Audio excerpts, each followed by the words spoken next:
Hi there, welcome back to Mix Room 1. We're going to test a couple of speakers today, and they will be the NS10's, which I bought just for this test.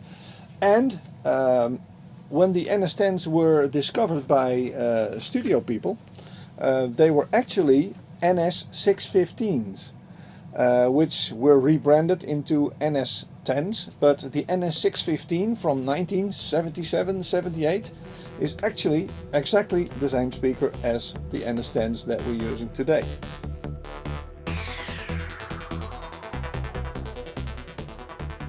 In the same line of products Yamaha had in 1977-78 was the NS635, which was actually like an NS10 but with a slightly bigger woofer and a much more powerful magnet. Plus it came in a slightly bigger housing. So the performance of the low frequencies is much better than the NS10's can achieve. Everybody knows that NS10's are basically mid-range speakers with slightly revealing top end. But the NS635 uses exactly the same tweeter, but because the woofer has a much better performance and a bigger box, it should actually make a better near-field monitor. Because the cone is also made from the same white stiffened paper, it basically is an upgrade. So in those days, in 77, 78, there was the 615, which is the NS10, the 635, which are the bigger NS10s, and you had the very popular in the hi-fi range, the NS1000.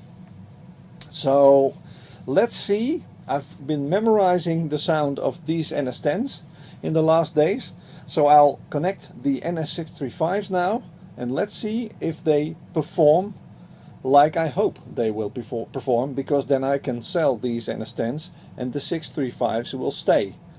Probably with the NS10 tweeters in them, because these tweeters can handle more power than the old ones. The old ones were able to handle, I guess, 50 watts or so, and these can handle 120 watts, so these won't blow as easily, and because they're newer, they are probably performing a little better. So let's see what happens.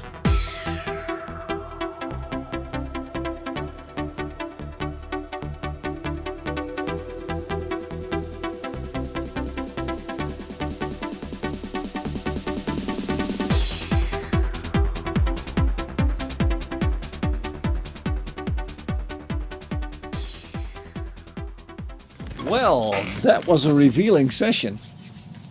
It really was. The NS635 revealed better mid-lows, which was expected.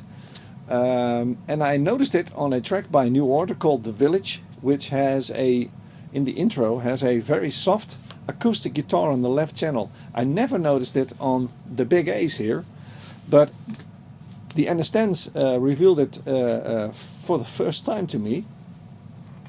But the 635s have a better completeness of that very soft acoustic guitar on the left channel.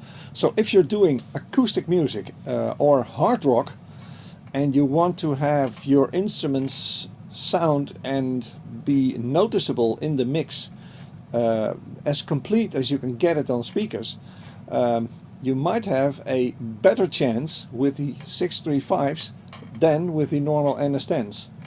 I have the NS10M Pro Studio, which are probably the best NS10s that there are available, and they did sound slightly, very slightly more refined, but the tweeter is 15 years younger than this tweeter is. I don't know what life these speakers have had by the previous owners, but they sound as studio monitors.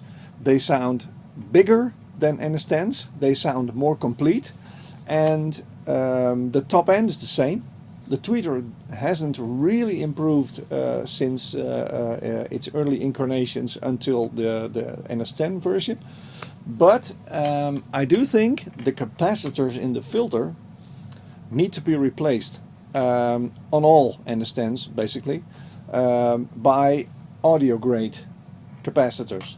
So we'll see what happens in the future, because you can get these things dead cheap for practically nothing. So get them if you can, even if it's just for the bedroom.